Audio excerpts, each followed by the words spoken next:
A continuación vamos a presentar el tutorial final de la selección del grupo P, grupo farmacológico P. La semana que hemos terminado, hemos hecho un desarrollo importantísimo de la eficacia y seguridad de los grupos farmacológicos antidiabéticos. Hemos hecho un análisis en el recurso virtual Padlet. Asimismo, hemos podido tener las intervenciones de cada uno de los grupos. Y es muy importante todo lo que nos han detallado. Todo lo que ustedes han detallado en los cuadros a través del Drive y a través del Padlet ha sido transmitido y ha sido consensuado y consolidado en el siguiente tutorial que se va a desarrollar y que quedará para toda la promoción. A continuación, observaremos el grupo P, análisis de la eficacia. Estas presentes diapositivas nos van a enfocar cómo se hizo el análisis y ciertas correcciones a ello. En primer lugar, hemos podido observar que la presente tabla de doble entrada tenía los grupos farmacológicos biguanidas con su representante metformina, sulfonilurias, específicamente la de segunda generación, las meglitinidas, los inhibidores de la alfa-glucosidasa, las tiazolidinedionas o glitazonas, los agonistas de la GLP-1, glucagon lipeptides 1, los inhibidores de la dipeptidilpeptidasa 4 y los inhibidores del cotransportador SGLT2 a nivel del túbulo contorneado proximal. Esa es la leyenda de las columnas. Asimismo, en la fila principal tenemos los parámetros intermedios que hemos evaluado. Siempre es bueno recalcarlos. Hemos tenido la hemoglobina glicosilada, ¿no? Porcentaje de reducción, el peso, si reduce, aumenta o se mantiene. Respecto al perfil lipídico, si es favorable en su reducción o si es desfavorable o si no tiene algún impacto con una línea. Y la glicemia, su reducción específicamente o si se normaliza o se aumenta. En los parámetros finales de complicaciones macrovasculares tenemos al stroke, al infarto agudo del miocardio y a la insuficiencia cardíaca congestiva. En las complicaciones microvasculares enmarcamos a la retinopatía diabética, a la nefropatía diabética y a la neuropatía diabética. En cada uno de ellos podemos observar la letra F, si es favorable, como prevención. Recuerde muy bien, como prevención. D, desfavorable, o una línea que no tiene ninguna injerencia o impacto sobre este parámetro. Habíamos observado puntualmente y analizado, después de haber llenado cada una de las evidencias que hemos tomado del Padlet, ustedes comenzaron a llenar. Recordarán muy bien, ¿sí? Si hablamos del primer parámetro, hemoglobina glicosilada, en la parte izquierda teníamos la cantidad o porcentaje que reduce la hemoglobina glicosilada. Y habíamos observado las diferentes variaciones entre uno y otro grupo farmacológico. Posterior al slash, en la parte derecha, estábamos observando la evidencia científica que lo avala. Entonces, nosotros habíamos conversado lo siguiente. Primero era observar la evidencia. El 5+ es el nivel más alto de los metaanálisis de alta calidad, con muy poco riesgo de tener un sesgo, o de los ensayos clínicos controlados de alta calidad con bajísimo sesgo a tener. Entonces nosotros observamos y llegamos a ubicar los 5+, teníamos a las biguanidas, las sulfonilurias de segunda generación, las meglitinidas, los inhibidores del alfa-glucosidasa y los inhibidores de la SGLT2. Muy bien, cada uno tenía 5 de evidencia, la evidencia más alta.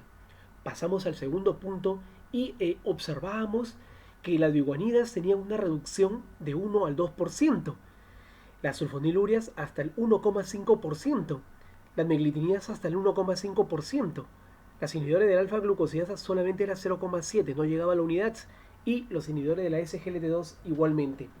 Por tanto, habíamos observado de que el de mayor reducción tenía que ser las biguanidas, definitivamente, como estamos observando en primera instancia. Posteriormente seguían las sulfonilurias de segunda generación, con el 1,5% y un nivel de evidencia alto, al igual que las meglitinidas. Cuando pasábamos al siguiente parámetro era el peso, que es importantísimo para obtener el índice de masa corporal. Y ubicábamos, por ejemplo, mayores evidencias. Aquí podemos observar a las biguanidas 5 más. Aquí observábamos sulfoniluria 5 más, pero el gran problema es que aumenta, no disminuye, entonces estaba descartada. Las miglitinidas de la misma forma. Los inhibidores de alfa-glucosidasa no tenían ninguna injerencia sobre la reducción del peso, ni aumento ni disminución. Las glitazonas o las tiazolidinedionas son las que tampoco van a favorecer en la reducción del peso, al revés, aumentan, como las sulfonilurias y las meglitinidas. Los agonistas de la GLP-1 podíamos observar que reducían ahí los niveles de peso, definitivamente. Y los inhibidores de la dipeptidilpeptidasa 4 igualmente tenían una reducción, y los inhibidores de la SGLT2 igualmente. En este aspecto habíamos observado que habían dos puntuales con alta evidencia: los análogos de la GLP-1 y el peso, con una evidencia de 5 más. Pero entre ambas, quien reducía en una mayor proporción el peso en forma sustancial eran los agonistas de la GLP-1. Entonces, en orden, teníamos a los agonistas de los GLP-1 como un mejor efecto reductor del peso. Posteriormente seguían las biguanidas. Cuando analizábamos el perfil lipídico, teníamos los contextos de las LDL, las VLDL, los triglicéridos, el aumento de las HDL. Podríamos observar que los tres primeros, llámese biguanidas, sulfonilurias, meglitinidas, eran los que favorecían, en este caso, un aspecto a la reducción a los niveles del colesterol. ¿Sí? Es por ello que estos tres primeros estaban en un solo contexto único como los que mejoraban el perfil lipídico. Vuelvo a recalcar: biguanidas, sulfonilurias y meglitinidas con un mejor perfil en la reducción de los lípidos. Con respecto a la glicemia, podíamos ubicar que casi todas disminuyen, definitivamente, todas tenían algo en favor. Una de las que más reducían eran las biguanidas, hasta un 40%, y era muy importante por su alta calidad de la evidencia, ¿sí? Como podemos observar. Luego, datos cuantitativos no hemos podido observar, pero sí estaban las sulfonilurias como aproximadamente un 10%. Aquí principalmente teníamos a las biguanidas como primera línea. Respecto a los parámetros finales en el stroke, observábamos en primer lugar favorable, una evidencia 5 alta, y luego observábamos a las glitazonas. Pero aquí hay un aspecto muy importante, porque las biguanidas tienen un mejor perfil, una mejor performance en esta efectividad sobre el stroke, en la prevención del stroke, básicamente. Aquí con las glitazonas voy a recalcar y voy a precisar algo muy importante: hay una controversia aún, y eso hay que tomarlo con bastante cautela, que las glitazonas puedan prevenir un stroke. No, hay que tomarlo con bastante cautela. Sería muy bueno que ello no sea tomado como un indicativo de segunda línea. Más bien, lo de segunda línea estarían básicamente los inhibidores de la SGLT2 y los inhibidores de la dipeptidilpeptidasa 4 como segunda línea. En la prevención del infarto agudo del miocardio podíamos observar desfavorable. Aquí no hay ningún aspecto relevante. Aquí vuelvo a precisar, aquí es desfavorable definitivamente, porque si usted observa la evidencia, las glitazonas están prohibidas en pacientes con algún evento cardiovascular y cerebrovascular, por eso que ese está descartado. Los agonistas de la GLP-1 favorable 4, los inhibidores de BP4 favorable 4 y los inhibidores es 2. Por ende que aquí observábamos básicamente que en primera línea teníamos a los agonistas de la GLP-1 y a los inhibidores de la dipeptidilpeptidasa 4. Y como segunda línea ya teníamos a las biguanidas. En la prevención del infarto de la insuficiencia cardíaca congestiva estaba descartado las sulfonilurias. Sigo precisando que las glitazonas no es correcto. Les preciso ahí que no es correcto porque ellas están asociadas a eventos cardiovasculares. Pero mejor performance encontramos principalmente en los agonistas GLP-1 y en los inhibidores de la SGLT2 principalmente. Respecto a la retinopatía diabética, podríamos observar que ahí lo más alto era 4 más y sentamos las bases para las biguanidas y los inhibidores de la SGLT2 como preventivos de una retinopatía diabética. Con respecto a la neuropatía diabética, tenemos básicamente el contexto, los inhibidores de la SGLT2 y los inhibidores de EP4 y los agonistas GLP-1 con mayor calidad de evidencia para prevenir una nefropatía diabética. Vuelvo a repetir, agonistas GLP-1, inhibidores de EP4 e inhibidores de la SGLT2. Y por último, en la neuropatía diabética hemos tenido principalmente como favorables a la sulfonilurea de segunda generación y a los inhibidores de la DPP4. Entonces de ello hemos podido hacer un consolidado y hemos observado orden de eficacia analizando primera elección, segunda elección, ¿sí? En cada uno de los parámetros donde más uno ha sobresalido. Por ejemplo, en hemoglobina glicosilada sobresale como primera elección biguanidas, en el peso los análogos de la GLP-1, en el perfil lipídico las biguanidas, en la glicemia las biguanidas, en el stroke las biguanidas, en el infarto del miocardio la GLP-1 con la dipeptidilpeptidasa 4, en el infarto, en la insuficiencia cardíaca congestiva, los inhibidores de la SGLT2 y los análogos de la GLP-1. En la retinopatía diabética son los inhibidores de la SGLT2 y biguanidas. En la nefropatía diabética, análogo de la GLP-1, inhibidores de dipeptidilpeptidasa 4 y los inhibidores de la SGLT2. En la neuropatía diabética, las biguanidas, por ende, donde podemos observar una mayor presencia de eficacia de los 10 parámetros 1, 2, 3, 4, 5, 6 para biguanidas.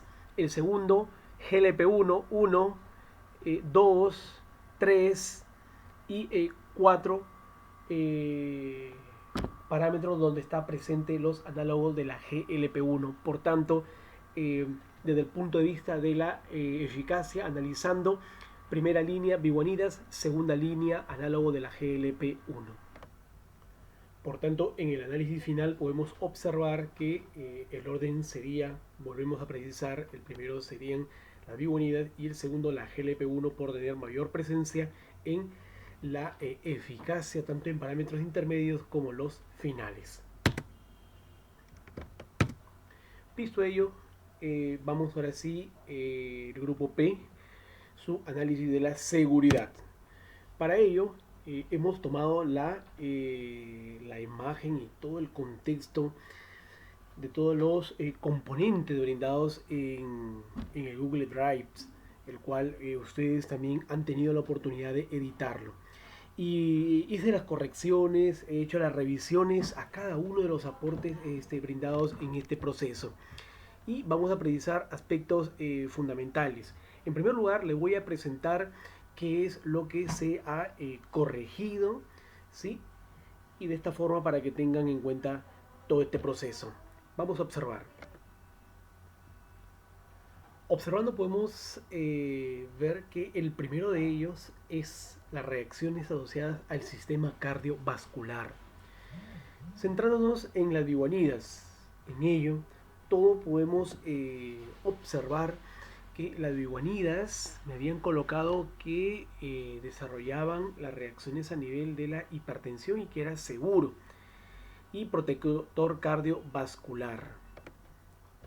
Entonces tenemos que tener bien claro cuál es la corrección que he precisado para no olvidarnos. Los aportes que han dado los compañeros han sido tomados, definitivamente. Ahora nos toca el acompañamiento docente para poder dilucidar correctamente si es o no una reacción adversa que enmarca a este grupo farmacológico. Y usted tiene que ver bien claro que a nivel del sistema cardiovascular, las biguanidas no presentan reacciones adversas. Definitivamente no. Una biguanida no genera reacción adversas a nivel cardiovascular. Llámese incremento de la presión o reducción de la presión arterial o alteración del ritmo cardíaco. No, ninguna de ellas produce. Cuando comentan ahí protector cardiovascular, hay que corregirnos. El aspecto protector está en eficacia. Por lo tanto, les he colocado en rojo no presenta reacción adversa medicamentosa clínicamente significativa en este sistema. Con respecto a las biguanidas, me anotaron que se asociaba con cardiopatía coronaria y me habían precisado como inseguro, al igual que la mortalidad cardiovascular. Les preciso, no es frecuente esta reacción adversa y no es clínicamente significativa. Por tanto, las sulfonilurias, como enmarca ahí las de segunda generación, y en general no están asociadas a reacciones adversas a nivel cardiovascular de una manera significativa. Asimismo, las glinidas o las meglitinidas se asocia a un desarrollo a nivel cardíaco medianamente seguro, señala la literatura, medianamente seguro, pero no tienen una severidad en este sistema por parte de las glinidas. A nivel del sistema cardiovascular con inhibidores alfa-glucosidasa, tenemos por ejemplo los inhibidores del alfa-glucosidasa tampoco tienen reacciones adversas a nivel cardiovascular, entonces hay que corregirnos en ello, no nos olvidemos.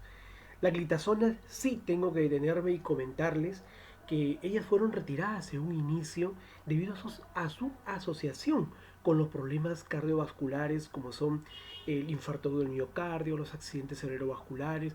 Por tanto, ello hay que tener una especial precaución. Por tanto, lo que les puedo precisar es de que debe tenerse especial precaución aquel paciente que tiene un antecedente de infarto agudo del miocardio o accidente cerebrovascular. En ellos sí hay que tener una especial precaución definitivamente.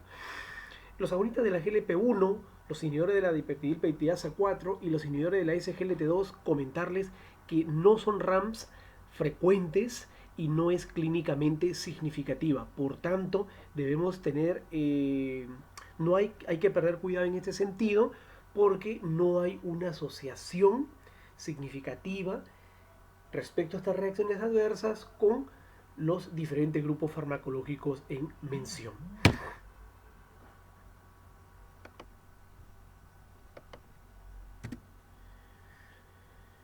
Asimismo, solo para precisar aspectos fundamentales en el sistema nervioso central, voy a comentar de que sí, es cierto, y muy importante lo que puede producir las biguanidas como las cefaleas y mareos, pero son seguras. Quiere decir que son reacciones adversas que se van a presentar, que son pasajeras, pero que no ameritan un cambio de la estrategia farmacoterapéutica. Eh, Seguimos y en este caso el siguiente grupo farmacológico, como observamos según la secuencia, las sulfonilurias no se asocian a edema cerebral, ¿no? Definitivamente. Por esto hay que tener bien claro que no están asociadas a reacciones adversas a nivel del sistema nervioso central, pero de una significancia mayor. El edema está relacionado a cardiovascular, no se olviden. Y igualmente con las meglitinidas relacionadas con el infarto cerebral no son frecuentes. Las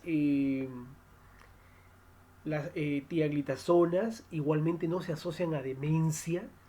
Y lo que sí tenemos que tener bien presente, los fármacos ya que nos enmarcan tanto inhibidores de GLP-1, inhibidor de EP4, ellas sí hay que tener un contexto fundamental como estamos observando enfrente,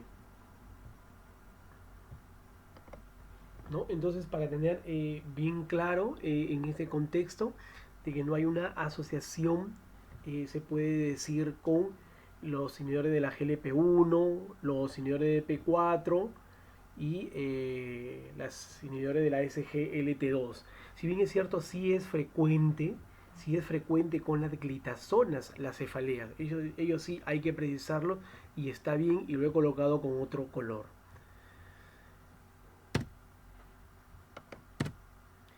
Seguimos, ¿no?, con todo este proceso solamente para dejarlo bien claro que las sulfonilurias sí se asocian a mareos, astenias, cefaleas, ellos sí, definitivamente, pero no a una hemorragia intracraneal primaria.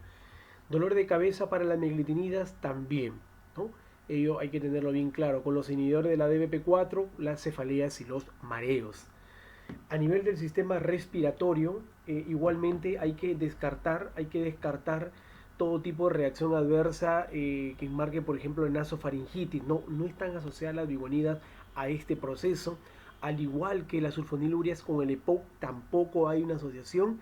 Nico, aquí cuando hablamos de las meglitinidas, nasofaringitis y bronquitis, eh, básicamente lo que tenemos que tener bien presente es que no hay una asociación fuerte con respecto a ello. Y igualmente las inhibidores del alfa glucosidasa con la tos tampoco hay una asociación.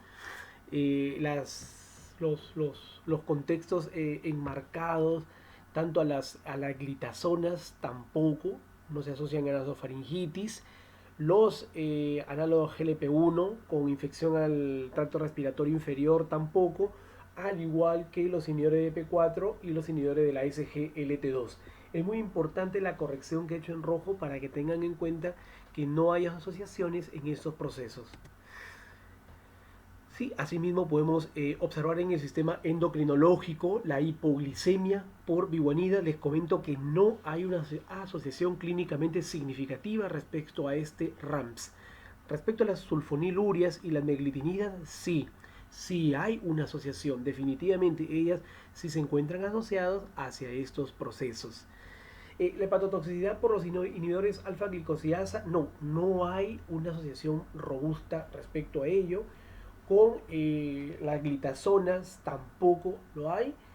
Cuando hablamos de los agonistas GLP-1, sí hay una hipoglicemia, ¿sí? Hay una hipoglicemia que pueden generar, que va en sí, lo correcto va de leve a moderado. Los inhibidores de la DB4 también, pero no hay una asociación clínicamente significativa. Y con los inhibidores de la SGLT1, SGLT2, no hay una asociación robusta. A nivel del sistema gastrointestinal, tienen que tenerlo bien claro, las biguanidas, su principal reacción adversa es a nivel del tracto gastrointestinal. Es correcto, sí, se desarrollan estas reacciones adversas, pero que son pasajeras, que no ameritan la suspensión del tratamiento. De la misma forma se da para las sulfonilurias, las meglitinidas, no desarrollan un adenoma a nivel del colon, no están asociadas a ello, sí a la diarrea. Los inhibidores de la alfa-glucosidasa, sus principales reacciones adversas son a nivel del tracto gastrointestinal, como lo señalan. Respecto a las glitazonas, no hay una asociación robusta respecto a ello. Los análogos de la GLP-1 sí pueden desarrollar constipación y diarrea, lo paradójico. Y en relación a los inhibidores de la dipeptidilpeptidasa 4, están más, bueno, hay reacciones adversas como la pancreatitis y la constipación, la gastritis, pero hay que tener bien en cuenta de que no hay una frecuencia marcada en ello. Y en esteatosis hepática, igualmente tenerles, en lo relacionado a los inhibidores de la SGLT2, hay asociaciones a nivel de esteatosis hepática, lesión hepática, como reacciones adversas poco frecuentes en estos sistemas. ¿Sí? Igualmente, ahí pueden observar, pero que no hay una significancia clínicamente significativa. Visto ello, entonces hacemos un consolidado de la seguridad. Para ello, quiero que enmarquen algunos aspectos muy importantes que los he sombreado en amarillo. Entonces, para ello, algo a tener bien en claro. Por ejemplo, a nivel del sistema cardiovascular, lo que es sombreado en amarillo son los más seguros a nivel del sistema cardiovascular. Quiere decir la biguanida, las sulfonilurias, los inhibidores de la alfa-glicosidasa, los agonistas GLP-1, los inhibidores de la dipeptidilpeptidasa 4 y los inhibidores de la SGLT2 no tienen reacciones adversas a nivel cardiovasculares significativas. Las que hay que tener especial cuidado principalmente en las glitazonas y en menor medida a las glinidas. Esto es muy importante porque hasta ahí ya nos descartamos dos grupos de ellos evaluando la seguridad. A nivel del sistema nervioso central, ninguna tiene una reacción adversa que sea de especial cuidado. Si bien es cierto, hemos comentado que hay mareos, hay cefaleas, pero son pasajeras. De ahí son seguros todos los grupos en mención. En el sistema respiratorio igualmente puede haber cierta nasofaringitis por sequedad del aparato respiratorio, pero que no es un determinante para la suspensión del tratamiento. En el endocrino les sigo marcando, las bigonías son seguras, asimismo las ya están desombreadas en ese caso, como podemos observar las sulfonilurias, las meglitinidas porque sí producen hipoglicemia. Los inhibidores de alfa glucosidasa son seguros, no tienen acción clínicamente significativa en ello. Las TZD o glitazonas igualmente son seguras porque la hipoglicemia es moderadamente básicamente. Y igualmente los análogos de la GLP-1 son seguros porque sus reacciones adversas son momentáneas prácticamente. Y en amarillo enmarcamos los inhibidores de la dimetilpeptidasa 4 y los inhibidores de la SGLT2. Si seguimos la secuencia, ahora ya tenemos 4 grupos que vienen en una misma secuencia como seguras. A nivel cardiovascular, sí, lo hemos enmarcado en amarillo. Aquí básicamente las biguanidas que tienen reacciones adversas a nivel del tracto gastrointestinal, pero son las RAMs de mayor frecuencia y son pasajeras. Igualmente para sulfonilurias, meglitinidas, los inhibidores de alfa glucosiasa también son las de mayor reacción adversa en este sistema. Y igualmente enmarcamos a las glitazonas, que son seguras en este sistema.